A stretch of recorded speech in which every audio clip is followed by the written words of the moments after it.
The Kyle Tucker sweepstakes is absolutely out of control right now, and I need to talk about what's happening because the amount of conflicting information flying around is genuinely insane. We're getting reports from insiders left and right. Some saying the Blue Jays are the favorites, others throwing cold water on the whole thing. And honestly, it's gotten to the point where even the reporters are contradicting themselves. Let me break down everything that's come out in the last 24 hours because this is wild. Starting with the good news, because we need some positivity here. Jared Carrabis, who's a pretty well-known insider, especially in the Red Sox space, came out and said he feels like the market belongs to the Jays at this point. He's waiting for the announcement of a 9-year deal for Kyle Tucker in Toronto. Now, he clarified later that he's not reporting a done deal, but he believes Toronto is the favorite, and that's where the market is trending. That's encouraging, right? It's nice to hear someone with connections saying the Jays are in the driver's seat. Then you've got Pat Ragazzo, a Mets insider, saying the Blue Jays make the most sense for Tucker. But in the same breath, he mentions Tucker's injury history and suggests he might prefer a short-term deal with an opt-out. So which is it? Are the Jays favorites or not? This is exactly what I'm talking about when I say this situation has gotten ridiculous. Here's where it gets even crazier. Ken Rosenthal, literally 4 or 5 days ago, came out and said the Jays are favorites for Tucker. He had Toronto getting the deal done. Fast forward to yesterday, and Rosenthal tweets that after signing Okamoto, he doesn't view the Blue Jays as being as needy as other teams in the Tucker chase. Fans were absolutely livid seeing him walk back his own reporting from less than a week ago. How do you go from saying they're favorites to basically downplaying their involvement that quickly? The consensus seems to be this. If Tucker wants to go long-term, the Jays have the best offer on the table. If he wants short-term with flexibility, it's probably the Mets or Dodgers. That makes sense when you think about it. Toronto can offer stability, a competitive roster, and the money for a lengthy commitment. But if Tucker wants to preserve options for another bite at free agency in a few years, maybe a bigger market with a shorter deal is more appealing. We're approaching mid-January now, almost February, and this thing is still dragging out. Free agency has been absolutely bizarre this year with how slowly things are moving. But a decision has to come soon. It just has to. Now let's talk about the scary part, and this is where Blue Jays fans really need to brace themselves. Ken Rosenthal reported yesterday that Bo Bichette met with the Phillies, and if he had to guess right now, he'd say Philadelphia is the favorite to land him. That's a massive shift from where things seemed to be even a couple weeks ago. All the smoke around Bo potentially returning to Toronto has completely disappeared, and it's all pointing toward Philadelphia or maybe even Boston.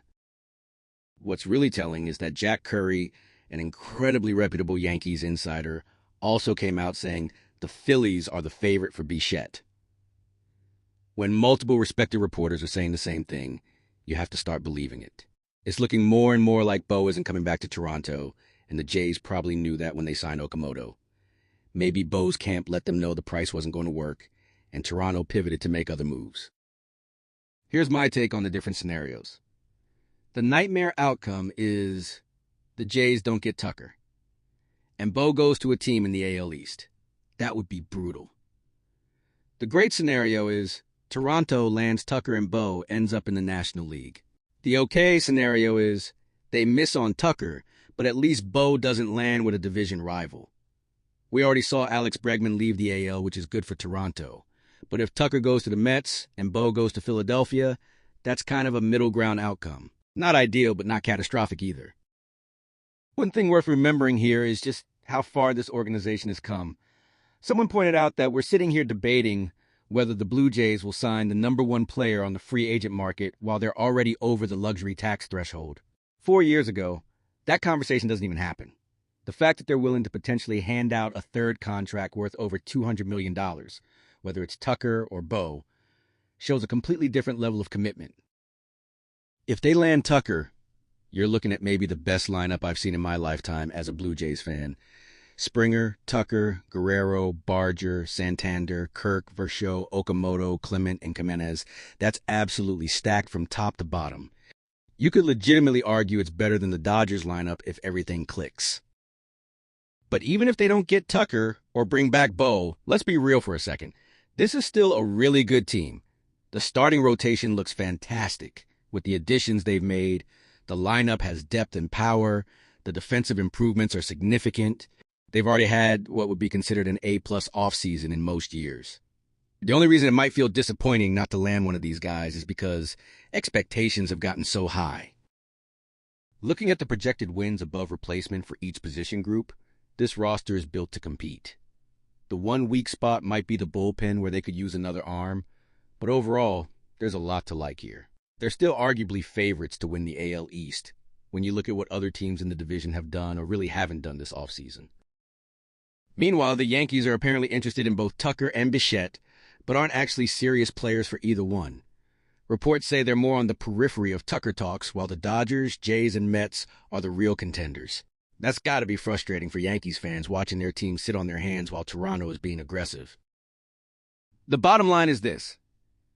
Everything is flying around right now. Reports are contradicting each other daily, and we're all just waiting for someone to make a decision.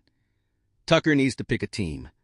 Bo needs to pick a team. And Blue Jays fans need to buckle up, because the next few days are going to be absolutely crazy. Whatever happens, this front office has shown they're willing to spend and compete at the highest level, and that alone is something to feel good about.